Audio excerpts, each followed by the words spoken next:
साहब का मिलेंगे? वो रहे भाई। Thank you sir.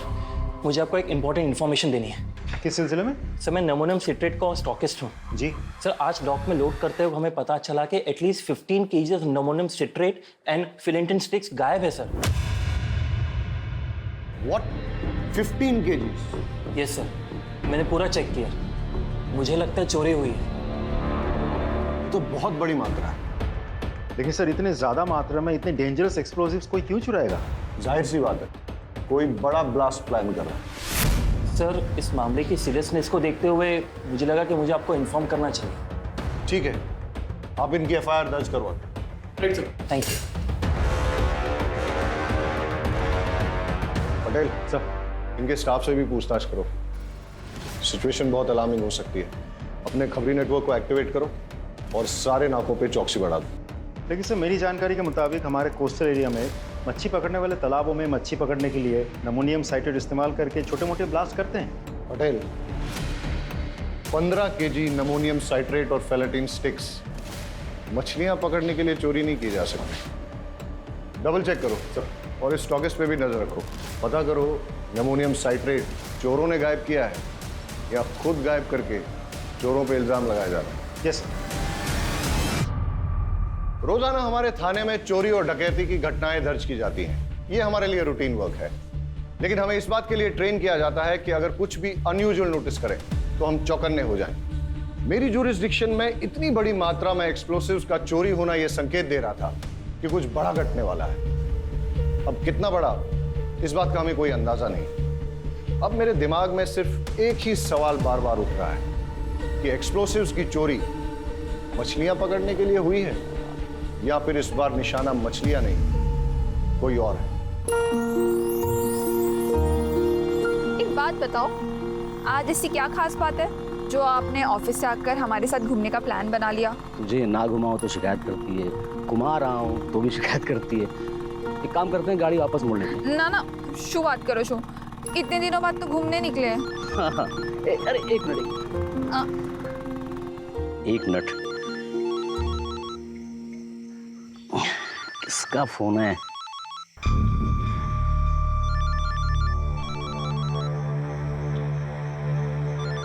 अरे शू अच्छे, कॉल तो उठा लेते। अरे वो अरे लोन वाले का फोन था। ये लोग कभी भी कॉल करते रहते हैं। हाँ सर, यहाँ पे ज़्यादा मच्छी पकड़ने के चक्कर में लोग नमोनियम साइट्रेट का धमाका करते हैं। लेकिन इतनी बड़ी मात्रा में अगर कोई विस्फोटक चुरा रहा है तो इसका इरादा क्या होगा?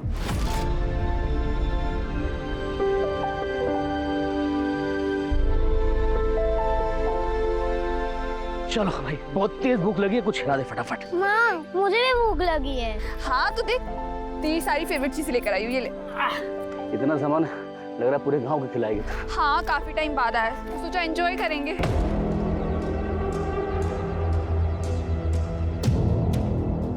एक मिनट, क्या जाओ छो? रुकना।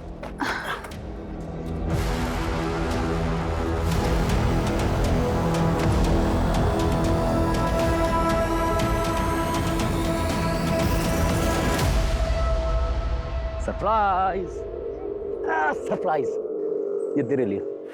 मेरे लिए? खोल के देख।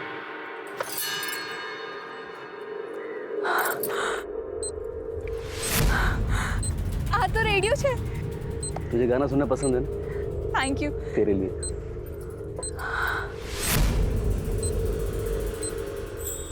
इसकी क्या जरूरत थी? अरे तेरा फोन खराब हो गया था ना, तो थैंक यू सो मच। आप मेरा कितना ख्याल रखते हो। अच्छा, सिर्फ थैंक यू से काम नहीं चलेगा, पप्पी भी देनी पड़ेगी। ये लो पप्पी, मुझे भी एक चीज चाहिए। क्या? एक रिमोट कंट्रोल कार। अरे ब्लैकमेलर। अरे यार, ये फोन, किसका फोन आ रहा है बार बार?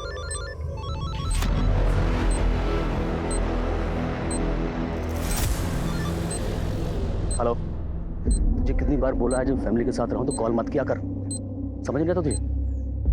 अरे उसे कैसे पता चलेगा?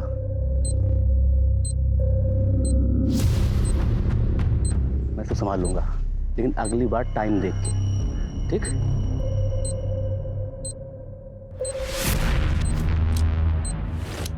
अरे यार, मैं उससे बात कर लूंगा ना। तू रखा भी।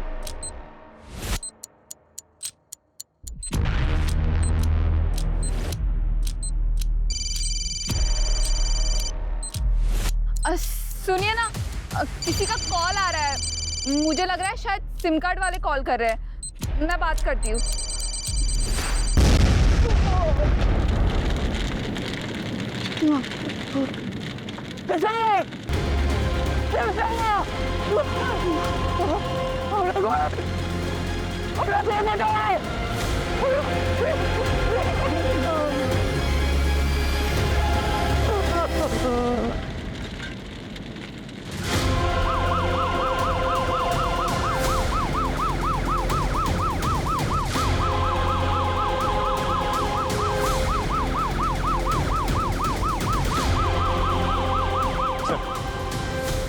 बहुत इंटेंस एक्सप्लोजन था।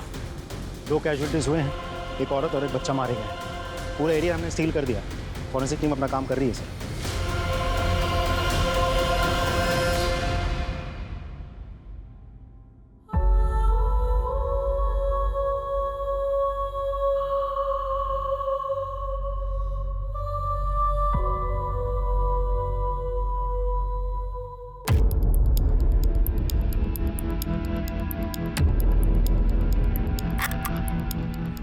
टेररिज्म का कोई एंगल? सर प्राइम फेसी तो नहीं लगता, लेकिन इग्नोर भी नहीं कर सकते। चेक करो कि एनआईए की कोई रिपोर्ट है क्या, और आसपास के खबरियों से पूछताछ करो कि उन्होंने किसी टेररिस्ट संदिग्ध व्यक्ति या एक्टिविटी को देखा है क्या, और किसने कुछ देखा है, आई मीन आई विटनेस। जी सर, मैं इधर से जा रहा था और देखा कि वो आदमी अपने बीवी बच्चों के साथ अच्छा खासा खेल रहा है सर। इतने में अचानक उसका फ़ोन आता है और वो बात करते हुए सर उधर जाता है। फिर सर बम का जो धमाका यहाँ हुआ ना सर, मेरे तो कान एकदम सुन पड़ गए। ये तो अच्छा हुआ सर कि आज यहाँ कोई है नहीं, वरना यहाँ काफ़ी भीड़ रहती है सर। ओके, इसका मतलब ये कि यहाँ किसी ने इसलिए धमाका किया ताकि ज्यादा से ज्यादा कैजुअलिटीज हो, मतलब टेररिज्म का एंगल हो सकता है। एक काम करो, सारे एरिया को अच्छे से छान मारो और देखो कोई एविडेंस या क्लू मिलता है क्या, और ये भी चेक करो आसपास कोई सीसीटीवी है क्या। Right sir. हेलो ऑफिसर, क्या लगता है आपको? सर पूरी रिपोर्ट तो मैं पूरी जांच होने के बाद ही दे पाऊंगा। फिलहाल कुछ बेसिक एविडेंस मिले, पिकनिक वाली चीज़ें। सर कुछ अनयूजुअल चीज़ें मिली हैं, जैसे ये ट्रांजिस्टर, टूटा हुआ मोबाइल फ़ोन। सर मुझे लगता है ये जो एक्सप्लोजन हुआ है ये एक ट्रांजिस्टर बॉम्ब है।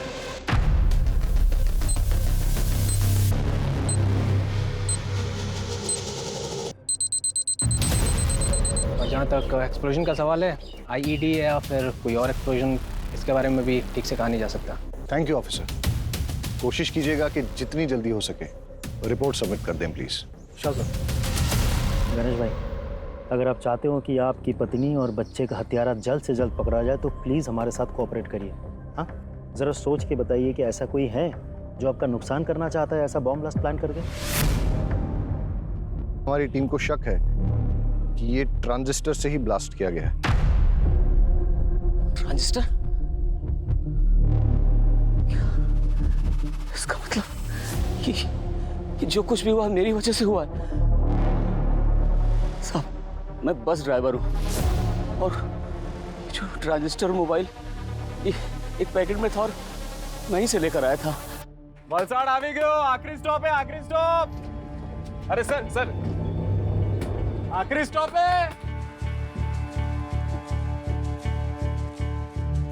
क्या बात है गणेश भाई, रोज से 1 घंटा पहले पहुंचा दी। अरे नहीं रे, आज रास्ता साफ मिल गया तो खींच दी।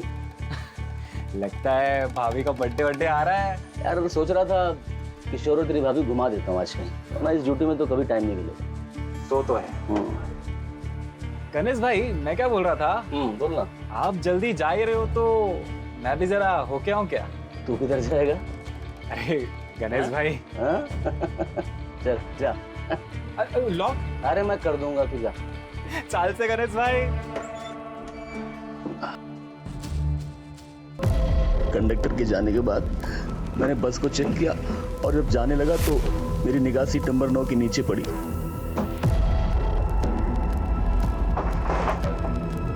वहां मैंने देखा एक थैली रखी हुई थी।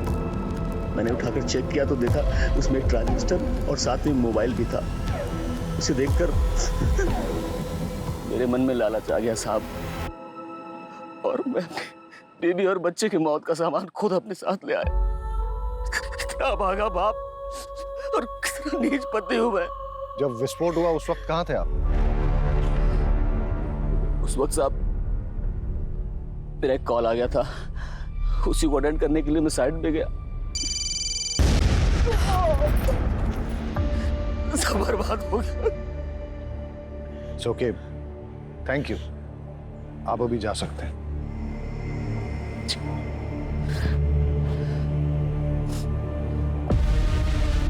सर, मुझे तो इस गणेश की कहानी पे बिल्कुल भरोसा नहीं है। एकदम सही कह रहे हैं सर, इसकी कहानी पूरी मनगढ़ंत लगती है। एक काम करते हैं सर, इसको उठा लेते हैं। Let's not jump to conclusions. ये वक्त सही नहीं है इससे ज्यादा पूछताछ करने का। अभी जाने दो इसे और अपनी फैमिली का क्रियाकर्म पूरा करने दो। लेकिन हमेशा नजर रखो इस पे और कुंडली निकालो, पता करो किसके साथ उठता बैठता है। और हाँ, पड़ोसियों और रिश्तेदारों से पूछो कि इसके फैमिली के साथ कैसे रिलेशन है। कॉल रिकॉर्ड निकालो इसके और देखो कि जब वो विस्फोट हुआ तब इसको किसका कॉल आया था, या कॉल आया भी था या नहीं। और हाँ, उस बस कंडक्टर से पूछताछ करो और ये पता करो कि वो सीट पे कौन बैठा था, किसने अपना लगेज वहां पे छोड़ दिया था या फिर जानबूझ के छोड़ा था ताकि उस आतंकवादी घटना को अंजाम दे सके। नीचे आ। अच्छा, तुम्हें याद है कि सीट नंबर 9 पे कौन बैठा था? Seat number 9? नहीं सर। रजिस्टर या टिकट की कॉपी ऐसा कुछ होगा? सर,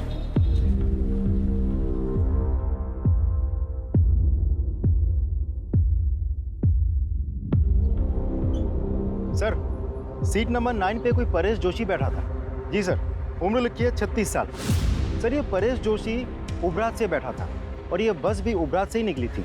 सर, इंटरेस्टिंग बात तो ये है कि गणेश की बीवी उषा, जिसकी बॉम्ब ब्लास्ट में मौत हुई, वो भी उबरात से ही है।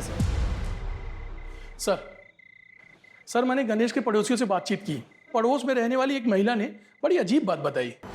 अरे साहब, पनौती है वो तो, उसकी तो कुंडली में लिखा हुआ था कि वो जिससे भी शादी करेगा वो मर जाएगी। और उषा तो उसकी तीसरी बीवी है। पहली बीवी जो थी ना, वो तो कार एक्सीडेंट में मर गई थी। और दूसरी बीवी, वो तो बेचारी हमेशा बीमार ही रहती थी और फिर किशोर को पैदा करते समय वो मर गई। और 1-2 साल के बाद में ये उषा को बहलाया, क्योंकि चुपचाप। अरे उषा के माँ बाप ने तो किसी से पूछा ही नहीं। अगर मुझसे पूछते मैं तो मना ही कर देती। सर, एक इंपॉर्टेंट लीड मिली है। गणेश के कॉल डिटेल से पता चला है कि अंडरवर्ल्ड के लोगों के साथ उसकी रेगुलर बातचीत होती थी। और ब्लास्ट के वक्त उसे जो कॉल आया था वो कॉल कमलेश केसवानी का था, जो एक अड्डा चलाता है सचोरी छिपे। और ये गणेश की क्या रिपोर्ट है? कहाँ है वो? सर, आ जाओ। सर, ये क्या बात हुई? मेरी पत्नी और बेटे की चिता की आग भी ठंडी नहीं हुई अभी तक, और आप लोगों ने इस तरह जबरदस्ती बुला लिया मुझे। तुम्हारे बयान ने हमें मजबूर किया है गणेश कि तुम्हें यहाँ फिर से बुलाया जाए। सर, आपको क्या लगता है कि मैंने अपनी पत्नी और बेटे को खुद बम से उड़ा दिया? कमलेश केसवानी, कैसे जानते हो उसे? तुम्हें क्या लगा तुम हमें बताओगे नहीं तो हमें पता ही नहीं चलेगा कि तुम्हें इंपॉर्टेंट कॉल किसका है, जिसे अटेंड करने के लिए तुम घटनास्थल से दूर चले गए थे और उसी टाइम विस्फोट हुआ था जिसमें तुम्हारी पत्नी और बच्चा मारे गए। कमलेश केसवानी ने फोन पे तुमसे क्या कहा और तुम्हारा लेन देन क्या है उसके साथ? सर, जुआ खेलने की लत है मुझे। शुरू में तो बहुत जीता मैं, लेकिन पता नहीं इधर 5-6 महीने से किस्मत ही खराब है कि मैं बहुत पैसा हार गया। अब जितने भी देनदार थे सब ने मुझसे पैसे मांगने शुरू कर दिए। मेरे पास पैसे कहाँ थे जो मैं देता? सबसे मैंने हाथ जोड़ कर कहा, भाई पैसे मेरे पास आएंगे तो एक एक पैसा सबको चुका दूंगा मैं एक बड़ा हाथ मारने के इंतज़ार में था कि वो हो जाए तो मैं सबके पैसे वापस कर दूँगा। फिर उस दिन कमलेश का फ़ोन आया, उसने बोला कि एक बहुत बड़ी बाजी होने वाली है जिसमें कुछ नौसिखिए खेल रहे हैं। उसने बोला कि तुम जल्दी पहुँच जाओ और अगर तुम गेम खेल लोगे तो अच्छे खासे पैसे जीत जाओगे। बस इतना ही या कुछ और भी है? नहीं, इतना ही कहा था सर। अच्छा, वो ट्रांजिस्टर बॉम्ब तुम्हें कहाँ से मिला? बस में सीट नंबर 9 के नीचे से मुझे मिला। झूठ बोल रहे हो तुम गणेश। बॉम्ब तुमने बनाया, फिर ये सारी झूठी कहानी तुमने बनाई ताकि लोगों की सिंपैथी मिले, कोई तुम पे शक ना करे। सर, मेरा यकीन कीजिए, मैं झूठ नहीं बोल रहा हूँ, मैं सच बोल रहा हूँ। तुम्हारा बयान और तुम्हारी हरकतें हमें मजबूर कर रही हैं कि हम तुम पे यकीन न करें। हिरासत में लो उसे और अच्छे से पूछताछ करो। सर, ये क्या करें सर? चलो। अरे सर, मैंने कुछ नहीं किया, मैं बता। सर, ये प्लीज सर एक बहुत बड़ी इन्फॉर्मेशन मिली है, इसलिए मुझे खुद ही आना पड़ेगा। सर ये जो बॉम्ब ब्लास्ट हुआ है इसमें नमोनियम साइट्रेट और फिलेटिन स्टिक्स का इस्तेमाल हुआ है। और सर ये सब कुछ ठूस ठूस के एक ट्रांजिस्टर में भरा गया था, जिसे एक मोबाइल फ़ोन से एक्टिवेट किया गया था। जाहिर है कि बम बनाने वाला कुछ बड़ा धमाका करना चाहता था। इनफैक्ट मैं भी ये सस्पेक्ट कर रहा था, क्योंकि कुछ दिन पहले हमारे यहाँ एक स्टॉकिस्ट रिपोर्ट लिखाने आया था कि उसके डॉक से अपलोड करते हुए करीबन 15 kg अमोनियम साइट्रेट और फिलेटिन स्टिक्स चोरी हुए। वेल सर अगर ऐसा है तो दैट्स नॉट गुड न्यूज़, क्योंकि जितनी मात्रा एक्सप्लोसिव इस ट्रांजिस्टर में लगे थे तो बचे हुए जो एक्सप्लोसिव हैं उससे 2 बॉम्ब और बनाए जा सकते हैं। पटेल सर, सारे एरिया में रेड अलर्ट घोषित करवा दो और वो रिपोर्ट पे इन्वेस्टिगेशन कहाँ पहुंची है मुझे अपडेट करो। हम अपने एरिया में और एक ब्लास्ट अफोर्ड नहीं कर सकते सर। और ऑफिसर, मैं चाहूंगा कि आप भी वो रिपोर्ट एक बार देख लें। पटेल, इन्हें एक बार वो रिपोर्ट। राइट सर, आप आइए। इस केस के सारे प्राइमा फेसी एविडेंस गणेश के खिलाफ नजर आ रहे हैं, लेकिन ऐसा भी हो सकता है कि गणेश जो कहानी सुना रहा है वो झूठ नहीं बल्कि सच है। और अगर ऐसा है तो आज हुए विस्फोट से हम ये सबक ले सकते हैं कि ये तय है कि शहर में और एक विस्फोट होने वाला है, जिसके लिए बॉम्ब या तो बनाया जा रहा है या फिर बना हुआ है। मुझे अंदेशा हो रहा है कि ये केस ऊपर से जितना सरल नजर आ रहा है उतना है नहीं, इसमें कोई ना कोई पेंच जरूर है। सर, फॉरेंसिक ऑफिसर के मुताबिक मोस्ट प्रोबेबली ये ब्लास्ट उन्हीं एक्सप्लोसिव से किए गए हैं जिनकी चोरी हुई है, और ब्लास्ट के साइट से हमें जो सैंपल्स मिले हैं वो स्टॉकिस्ट के सैंपल्स के साथ 90% मैच होते हैं। इसका मतलब श्योरली एक और ब्लास्ट होने वाला है। पटेल, गणेश की बीवी उबरात से है, जहां से गणेश की बस आई थी, और उस बस में सीट नंबर 9 पे परेश नाम का आदमी जो बैठ के आया था वो भी उबरात में ही बस में चढ़ा था। राइट सर, एक काम करते हैं, उबरात चलते हैं, वहां 2 टीम बना के जांच करते हैं। आई एम श्योर कोई ना कोई क्लू जरूर मिलेगा। Right sir.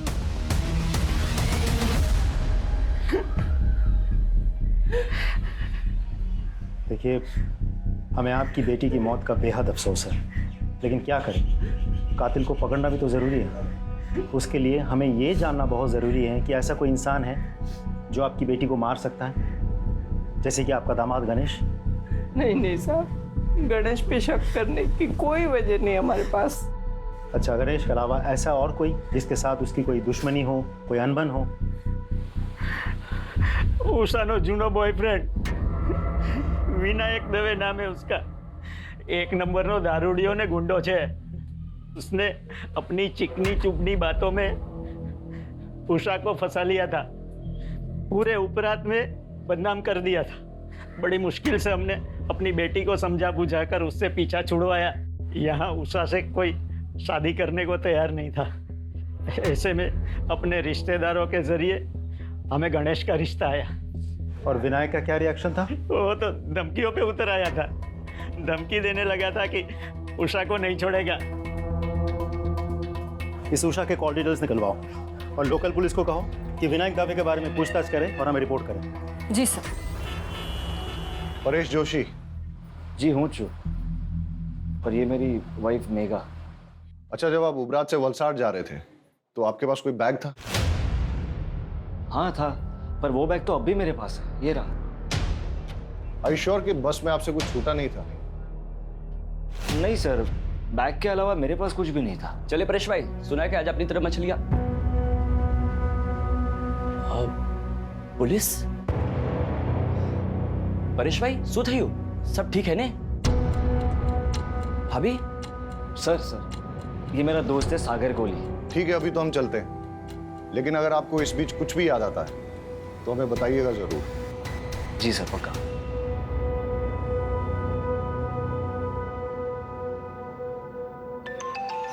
Excuse me. Hello, thank you sir. Forensic team की कॉल थी सर। टीम ने उस ट्रांजिस्टर के मेक और मॉडल का पता लगा लिया है। साथ ही उस फोन का IMEI नंबर भी मिल गया सर, जिसे डेटोनेटर के लिए इस्तेमाल किया गया था। एक बात और सर, उस फोन पर सिर्फ एक कॉल आई थी और वो कॉल उबरात के किसी PCO से था। शाह, एक जगह जितनी शांत दिखती है ना उतनी है नहीं। ट्रेस करो ये IMEI नंबर किसके नाम पे रजिस्टर्ड, और अगर ट्रांजिस्टर के मेक और मॉडल का पता चल गया है तो मैन्युफैक्चरर से बात करो और पता करवाओ यहाँ उबरात और वलसाड़ में उसे डिस्ट्रीब्यूट कौन करता है। Right sir. सर, उषा के माँ बाप से मेरी बात हुई। उषा के पेरेंट्स ने उषा की शादी उसके पुराने प्रेमी विनायक दवे से नहीं, गणेश से करवाई थी। ये विनायक के बारे में कुछ पता किया? सर, गुंडा और शराबी है और वो लगातार उषा को शादी के बाद से धमकी दे रहा था कि अगर वो वापस लौट के उसके पास ना आए तो वो सिर्फ अपने आप को ही नहीं, उषा को, उषा के हस्बैंड को और बच्चे को, सबको मार देगा। ये मैसेज अभी भी उषा के फ़ोन में है। तो विनायक कहाँ है अभी? उठा लिया सर। गणेश की बस में ट्रांजिस्टर बॉम्ब तूने प्लांट किया ना? नहीं सर, कुछ नहीं किया। मैं बस उसको मारकर चाहता था कि उषा मेरी जिंदगी में आ जाए सर, लेकिन बम मैंने नहीं लगाया सर। तूने उषा को धमकी नहीं दी थी कि अगर वो लौट के तेरे पास ना आए तो तू उषा को, उषा के हस्बैंड को, उसके बच्चे को, सबको मार डालेगा?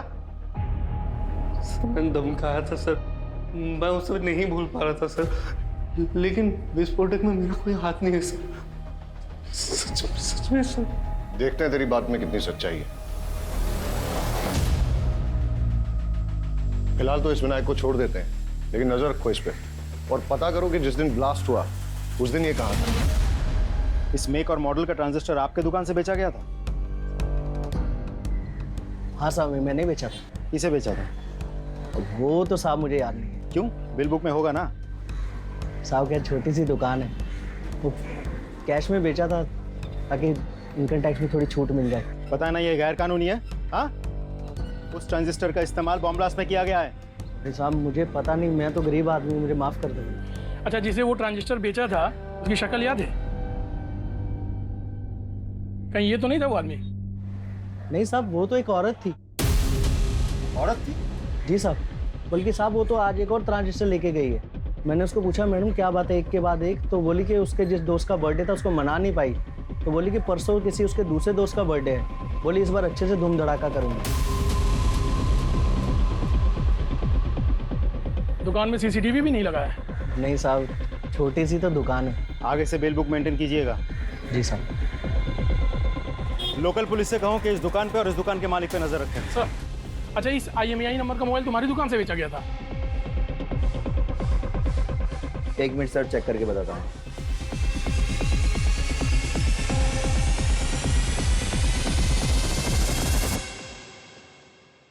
जी सर। किसको बेचा था? एक औरत ने बर्थडे गिफ्ट देने के लिए मोबाइल खरीदा था और उसी के नाम पे सिम भी लिया था। उसका नाम विकास मेहता, इसी एरिया में रहता है। सर, ये जो उषा का एक्स बॉयफ्रेंड विनायक है, ये इसी विकास मेहता का आदमी है? हाँ सर, आज सुबह एक और मोबाइल खरीदा गया उसी नाम पे सर। इस विकास मेहता के डिटेल्स दीजिए। ये लीजिए सर। सर, जिस तरह की औरत का ब्यौरा उन दुकानदारों ने दिया है, ऐसे में तो कोई हो सकता है। मेरा मतलब गणेश या विनायक। मतलब तुम ये कहना चाहते हो कि जो दो लोग वहाँ आए थे उनमें से कोई एक औरत बन के आई थी और उसी ने मोबाइल और ट्रांजिस्टर खरीदे? हाँ सर। ये मेहता का घर यहाँ से और कितना दूर है जिसके नाम पे मोबाइल खरीदा गया था? सर ऑलमोस्ट पहुँच गए।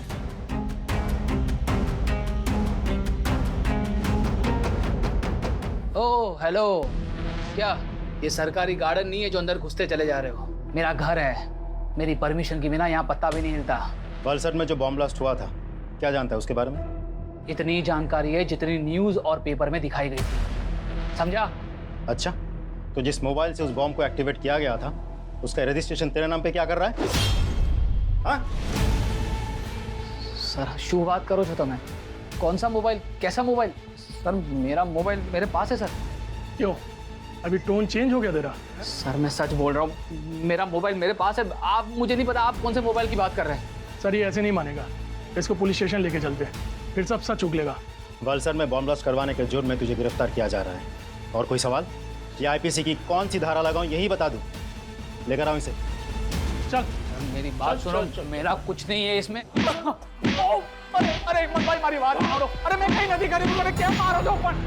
अरे साहब मेरा यकीन कीजिए, मैंने कुछ नहीं किया, वो बॉम्ब प्लान नहीं किया मैंने।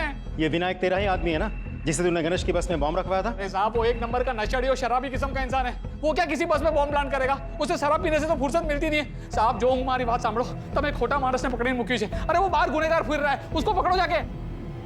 ये जब तक सच ना उगले ना, उठते रहो इसे। हमारी बात सांभो, तब एक खोटा मानस से पकड़ो। सर मेहता कुछ बोला? बहुत तोड़ा सर, लेकिन मुंह नहीं खुल रहा। बहुत शातिर है। बैकग्राउंड क्या है उसका? नामी गुंडा है सर, आसपास के एरिया में दादागिरी करता फिरता है। ऑलरेडी बहुत सारे केसेस दर्ज है उस पर। एक बात और सर, मेहता के जिस KYC डॉक्यूमेंट्स पर वो सिम कार्ड खरीदा गया था वो फेक है। मतलब कोई मेहता को इस केस में फंसाना चाहता है? हो सकता है और नहीं भी हो सकता, लेकिन तुमने कहा कि मेहता बहुत शातिर है और कई केसेस दर्ज हैं उस पर, इसलिए ऐसा हो सकता है कि अपने आप को प्राइमा फेसी सस्पेक्ट बनाने के लिए उसने ये सब जानबूझ के किया और बाद में सिंपैथी पाकर सस्पेक्ट लिस्ट से बाहर हो गया। मोबाइल और ट्रांजिस्टर की दुकान से कुछ पता चला? सर कुछ खास नहीं, लेकिन दोनों दुकानदारों ने एक अजीब बात कही। जिस लड़की ने पहले मोबाइल और ट्रांजिस्टर खरीदा वो आज सुबह फिर आई थी। जब दुकानदारों ने पूछा कि ऐसी भी क्या खास बात हो गई, तो पता है उस लड़की ने क्या कहा? उसने कहा कि कल जिस फ्रेंड का जन्मदिन था वो हम ढंग से मना नहीं पाए, लेकिन परसों एक और फ्रेंड का जन्मदिन है, वो हम बहुत धूमधाम से मनाएंगे। कुछ समझ में आया पटेल? अपराधी के दिमाग में जो चल रहा होता है वो अक्सर कहीं ना कहीं उसके मुंह से भी निकल जाता है। कल का जन्मदिन ठीक से मना नहीं पाई, यानी कल जो ब्लास्ट हुआ, परसों फिर से जन्मदिन मनाएगी, वो भी धूमधाम से। मतलब समझते हो इसका? मतलब परसों और एक ब्लास्ट होने वाला है, लेकिन हमें नहीं पता कि कब और कहां। और परसों का मतलब ये भी कि हमारे पास सिर्फ 48 घंटे हैं उसे रोकने के लिए।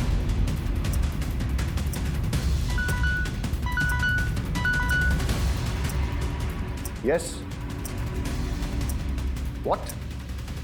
विकास मेहता के खिलाफ आपकी पत्नी ने मॉलेस्टेशन की रिपोर्ट लिखाई थी? जी हाँ सर। दरअसल उस दिन परेश जी अपने दोस्त के साथ सूरत गए थे और मैं घर पर अकेली थी।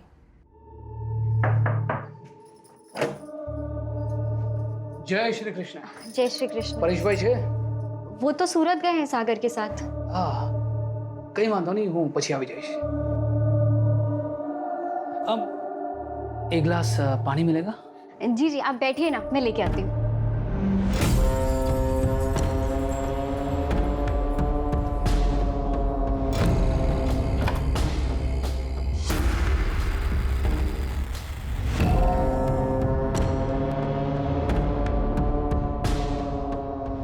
लीजिए पानी।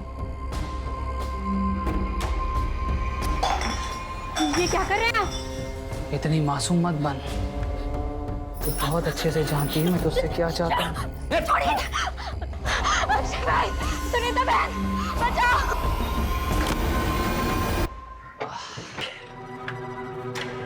मेघा, मेघा, अरे शू થયું તને? ये ब्लाउज किसने फाड़ा तुम्हारा?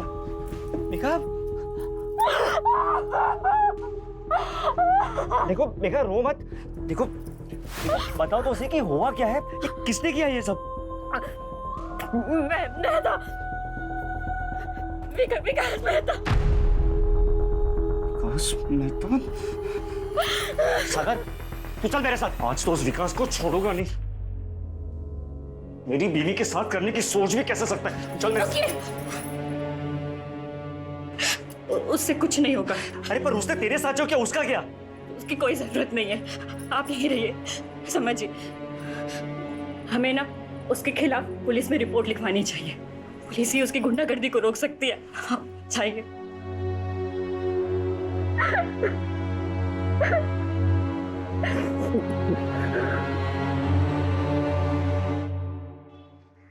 सर मुझे तो लगता है excuse me sir. Hello sir, मुझे तो लगता है मेहता ने ही बॉम्ब प्लांट किया था या करवाया था, और टारगेट था परेश। लेकिन अगर मेहता को सर बड़ी इंटरेस्टिंग इन्फॉर्मेशन मिली है। सर गणेश ने लगभग 1 महीना पहले अपनी पत्नी उषा के नाम पर 25 लाख की इंश्योरेंस पॉलिसी करवाई। 1 महीना पहले तूने अपनी बीवी के नाम पे 25 लाख का इंश्योरेंस लिया था। इतने सारे कोइंसिडेंसेस नहीं हो सकते, इसलिए सच सच बता दे। ज्यादा मारपीट नहीं होगी, इसलिए जेल जाओ और वहां पश्चाताप करो, वरना खाल खींच के उसमें तेज मसाला भर दूंगा, समझा? जितना मुझे पता था मैंने सब आपको बता दिया। इससे ज्यादा मैं कुछ नहीं जानता। सिर्फ सच बोलेगा। सच ही तो बोल रहा हूँ सर, कि मेरी बात का कोई विश्वास ही नहीं कर रहा है। चल ठीक है, मान लेते हैं। फिर ये बता कि तेरे अलावा तेरा बीवी और बच्चे की मौत से किसी और को फायदा हो सकता है क्या? गौतम। कौन गौतम? मेरा बड़ा भाई। वो चाहता था कि मैं और मेरा पूरा परिवार खत्म हो जाए। साफ साफ बता। सर, मेरा भाई गौतम और उसकी वाइफ सीमा दोनों की शादी के बाद एक बेटा हुआ था। उस वक्त मैं कॉलेज में पढ़ रहा था। एक दिन मैं अपने भतीजे को मतलब उनके बेटे को बाइक पे बिठा के घुमाने ले गया और एक्सीडेंट हो गया जिसमें वो मर गया। ये सब मेरी शादी के पहले हुआ था सर। मैंने उन दोनों से बहुत माफ़ी मांगी लेकिन उन्होंने मुझे माफ़ नहीं किया। ज़िंदगी भर का बैर पाल लिया। अभी 4-5 महीने पहले की बात है सर। माँ की तबीयत बहुत ख़राब थी तो पिताजी ने हम सबको बुलाया था। ये सरासर अन्याय है पिताजी। आप सब कुछ इसके बेटे के नाम कैसे कर सकते हैं? कोई अन्याय नहीं कर रहे हम। हमें जो लगा वो ठीक समझा वो हमने किया। और वैसे भी इसका बेटा जो है वो इस घर का चिराग है। ये किशोर ही है जो हमारे खानदान और पुरखों का नाम रोशन करेगा। लेकिन इस गणेश ने जो मेरे बेटे की बदली चढ़ा दी उसका क्या बाबूजी? हाँ अभी क्या बात कर रही हैं? वो एक्सीडेंट था। सोच समझ के किया था तूने, साजिश थी तुम्हारी। इस बात पर मुझे कोई बहस नहीं चाहिए। और वैसे भी जो कुछ भी हमारा है हमें निर्णय लेना था, हमने सही निर्णय ले लिया। ठीक है? आ तो बहु जुलुम छे। मैं ना इतनी आसानी से हार नहीं मानने वाली। देख लो तुम। लेकिन हम वसीयत तो नहीं बदल सकते ना। तो क्या करोगे तुम? हाथ पे हाथ धरे बैठे रहोगे? उसने मेरे बेटे को मार दिया और अब वो पूरी जायदाद हड़पना चाहता है। कुछ समझ रहे हो तुम? अरे आदमी हो या नामर्द? नामर्द नहीं हूं, देख लूंगा मैं उसे। अरे होने दो उसके बेटे के नाम जायदाद। जब उसका बेटा, उसकी बीवी और वो खुद इस दुनिया में नहीं रहेगा तो सब जायदाद अपने आप हमारे नाम हो जाएगी। चल मान लेते हैं कि गौतम तेरे परिवार की जान का दुश्मन था, लेकिन उसे बॉम्ब बनाना आता था क्या? सर सिविल इंजीनियरिंग की उसने, सड़कें बनाता था, पहाड़ों को तोड़ने के लिए बम विस्फोट करता था। लेकिन बाद में उसने वो नौकरी छोड़ दी और घर पे ही ये इलेक्ट्रॉनिक्स आइटम को रिपेयर करने का काम शुरू कर दिया। सर आसानी से बम बना सकता है वो।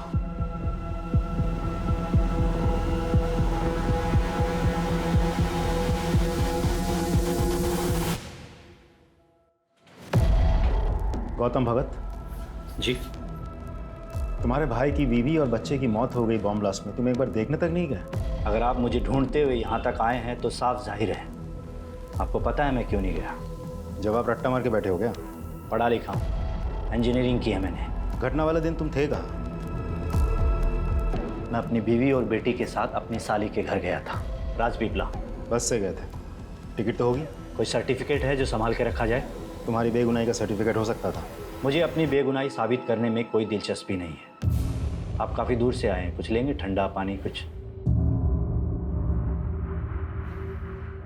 आज तो कुछ नहीं लूंगा, लेकिन जिस दिन तुम्हारे खिलाफ सबूत हाथ लग गया ना, उस दिन तुम्हें लेने जरूर आ जाऊंगा। चले आइएगा, तब तक मैं अपना बचा हुआ काम कर लेता हूँ। क्या है कि मुझे परसों तक एक बहुत बड़ी डिलीवरी देनी है।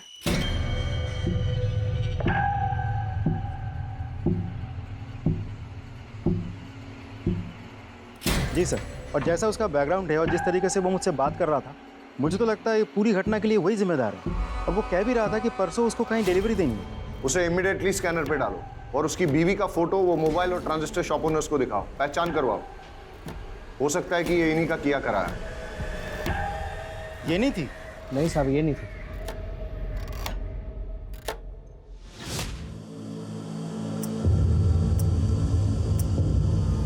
Yes sir. सर मैंने पूरे डिस्ट्रिक्ट में हाई अलर्ट घोषित करवा दिया है। Okay sir. हेडक्वार्टर से बात हो रही थी, सिचुएशन बहुत टेंस है, लेकिन जब तक हमें कोई क्लू नहीं मिल जाता तब तक हम पिन पॉइंट करके किसी एरिया की सिक्योरिटी नहीं बढ़ा सकते। ब्लास्ट कहीं भी हो सकता है। सर अजीब सिचुएशन है, एक भी क्लू नहीं मिल रहा है। सर मैंने बस में ट्रेवल कर रहे हैं सभी यात्रियों से पर्सनली बात की। ज़्यादातर लोगों को कुछ पता नहीं है सर, लेकिन एक पैसेंजर जो कि घटना के तुरंत बाद अहमदाबाद चला गया था, उससे अभी बात हुई। अच्छा, उस दिन जो 9 नंबर सीट पर जो पैसेंजर बैठा था उसके बारे में कुछ याद है? सर 9 नंबर सीट वाला पैसेंजर ना रात में उतर गया था जब ड्राइवर ने चाय पीने के लिए गाड़ी रोकी थी। उस वक्त कंडक्टर और सारे पैसेंजर सो रहे थे, मैंने खुद देखा था। उस रात तुम बस से क्यों उतर गए थे परेश? ऐसी भी क्या इमरजेंसी थी? सर दरअसल मेरे फ्रेंड के पिताजी को हार्ट अटैक आया था और उसकी मदद करने के लिए कोई भी नहीं था। अब ऐसे आड़े वक्त पर उसके पास जाना मैंने ज़रूरी समझा। अच्छा, वैसे तुम जा कहाँ रहे थे? वलसाड? जी नहीं, मैं वापस जा रहा था मेरे ससुराल। वजह जान सकता हूँ? सर दरअसल वो विकास मेहता ने मुझे धमकी दी थी। मेरी पत्नी के रिपोर्ट पर उसे जेल हुई थी, पर उसने अपनी पहचान लगाई और उसे बेल मिल गई थी। उसके बाद उसने मुझे अपने घर बुलाया और धमकाया। क्या हुआ? ये यहाँ पर क्यों लाया? मैंने क्या किया है? तेरी बीवी को बोल अपना केस वापस ले, वरना तेरी बीवी का तो कुछ नहीं कर पाऊंगा, लेकिन बेटा तेरे छोटे छोटे टुकड़े करके समुंदर की मछलियों को खिला दूंगा। अच्छा, तुम्हें क्या लगता है ये सब कुछ विकास मेहता का किया धरा है? सर वो इतना घटिया आदमी है ना, वो कुछ भी कर सकता है और मुझे पूरा विश्वास है मुझे मारने के लिए वो बॉम्ब उसी ने प्लांट किया होगा।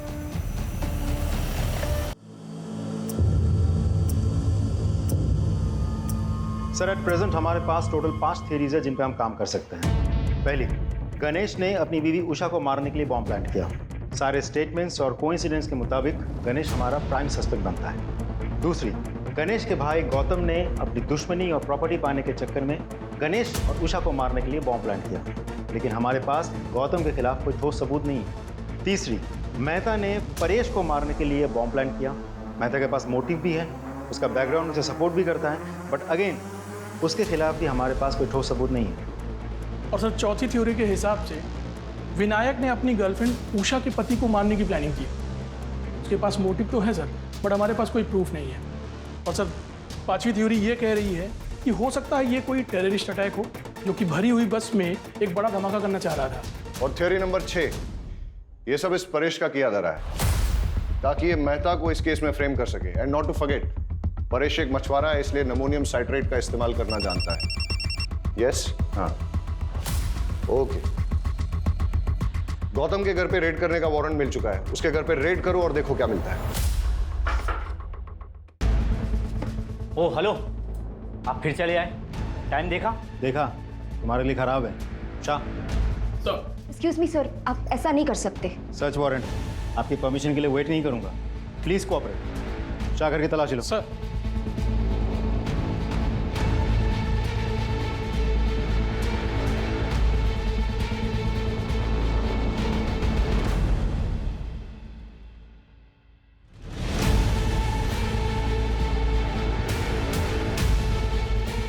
सर ये देखिए क्या मिला। क्या है ये? Ammonium citrate. ये तुम्हारे घर में कैसे? एक छोटे से एक्सपेरिमेंट के लिए था। छोटा सा एक्सपेरिमेंट तुम्हारे लिए भारी ना पड़ जाए। ले आओ। अरे सर नहीं, अरे क्या कर रहे हो आप? सर अरे सर, गौतम को बहुत तोड़ा, लेकिन वो मानने को तैयार ही नहीं है कि ये बॉम्ब उसने बनाया था या ब्लास्ट उसने करवाया था। सर उसकी वाइफ को भी आज सुबह लोकल पुलिस ने अरेस्ट कर लिया, लेकिन उसने सिर्फ एक ही रट लगा रखी है कि वो दोनों बेगुनाह हैं। जैसे जैसे ब्लास्ट का टाइम नजदीक आ रहा है, वैसे वैसे ये केस और उलझता जा रहा है। मैंने उबरात की उन दोनों दुकानों पे जहां से कि मोबाइल और ट्रांजिस्टर खरीदा गया था, वहां तक जाने वाले सारे रास्तों की सीसीटीवी फुटेज मंगाई है। हम उसे अच्छे से चेक करते हैं। आई एम श्योर कोई ना कोई क्लू जरूर मिलेगा।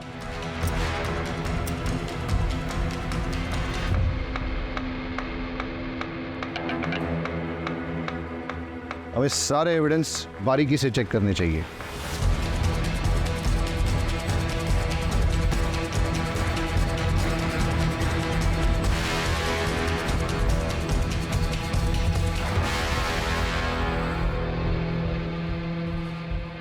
ये क्या है?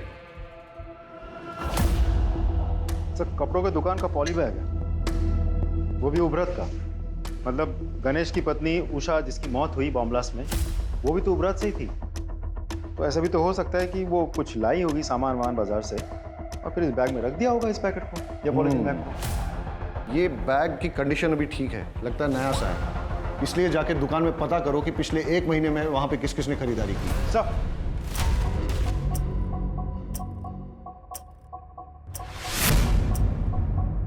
अच्छा, सामान बेचने के बाद आप लोग बिल बुक तो मेंटेन करते होंगे? जी सर। तो पिछले 1 महीने में जो भी सामान आपने बेचा है उसके बिल्स दिखाइए। Yes sir.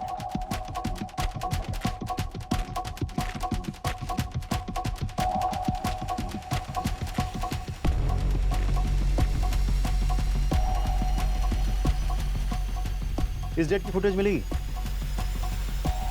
लीजिए सर।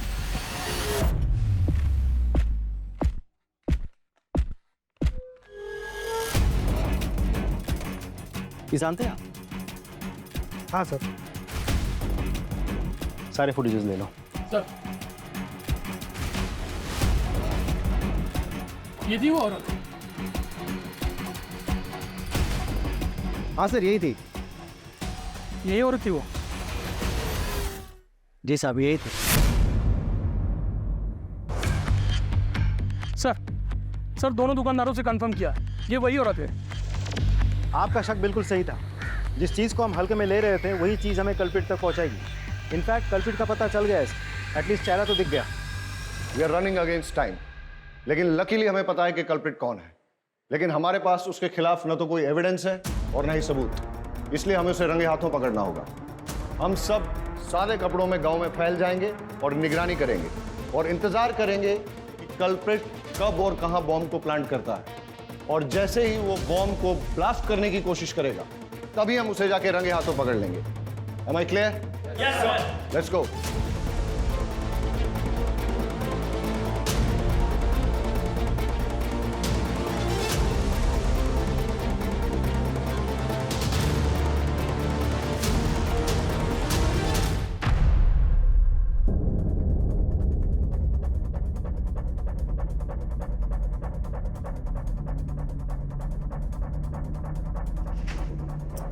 अमोनियम साइट्रेट है सर। हाँ पटेल। सर हमारा शक बिल्कुल सही निकला। चुराया हुआ अमोनियम साइट्रेट और फिलेटिन स्टिक्स यहाँ छुपाए गए हैं और बॉम्ब बनाने का सारा सामान भी यहाँ मौजूद है। तुम उस पर नजर जमाए रखो, मैंने भी इसको रडार पे ले लिया है। Right sir. मेघा चलो निकलो जो। हाँ जल्दी आइएगा। ओके मेरी जान।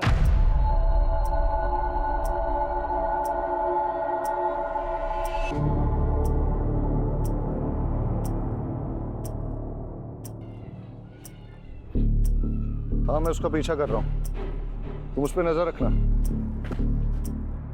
सर किसी को फोन लगा रहा है, नंबर डायल कर रहा है।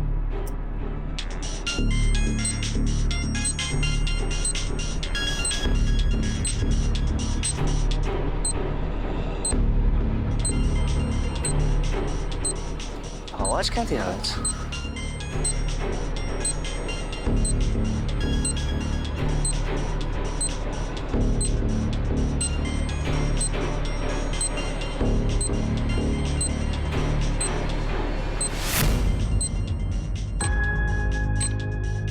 ये मैडम को भी नए नए आइडिया थे रोमांस के लिए। रुक, फोन मत उठाना, रुक, कॉल मत उठाना। अरे सर अब हुआ क्या? लेकिन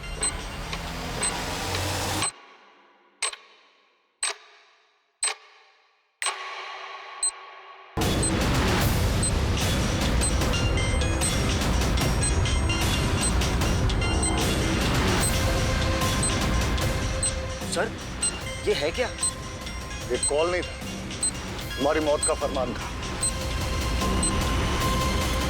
जिसको चाहे फोन लगा ले बेटा, कोई नहीं आने वाला है।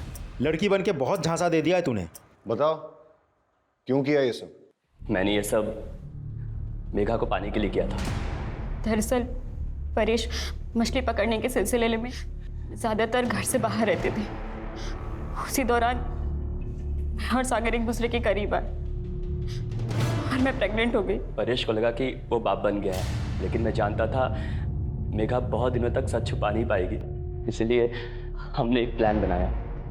मैंने डॉग पर से एक्सप्लोसिव चोरी किए और एक हाई इंटेंसिटी बम बनाया और परेश को बस पर चढ़ाते वक्त उसके सीट के नीचे सरका दिया और एक मोबाइल भी रख दिया। मेरी कैलकुलेशन के अनुसार जब बस वलसाड़ पहुंचती तब मैं उस मोबाइल पे कॉल करता और परेश अपने सामान के साथ मोबाइल देखता तो उस कॉल को ज़रूर उठाता और बॉम्ब फट जाता। लेकिन हमारी बदकिस्मती, उस दिन वो बस समय से बहुत पहले ही वलसाड़ पहुंच गई और जब हमने कॉल किया तब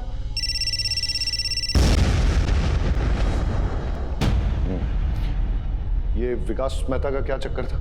उसे मेरे और सागर के अफेयर के बारे में पता चल गया था। मुझे वार्न करने आया था। मैंने उस पर मॉलेस्टेशन का झूठा इल्ज़ाम लगाकर उसे जेल भिजवा दिया। विकास मेहता बेल पर बाहर आ गया था। उसका पुख्ता इंतजाम करने के लिए मैंने एक शॉप से मोबाइल खरीदा और उसके नाम पर सिम भी खरीदा ताकि जब पुलिस तफ्तीश करे तो वो फंस जाए और उसे सज़ा मिले। लेकिन उस कपड़ों की दुकान की सीसीटीवी फुटेज पे हमने तेरी शक्ल पहचान ली और तेरा खेल खत्म हो गया। मैं पूरी कोशिश करूंगा कि तुम दोनों को कड़ी से कड़ी सजा हो।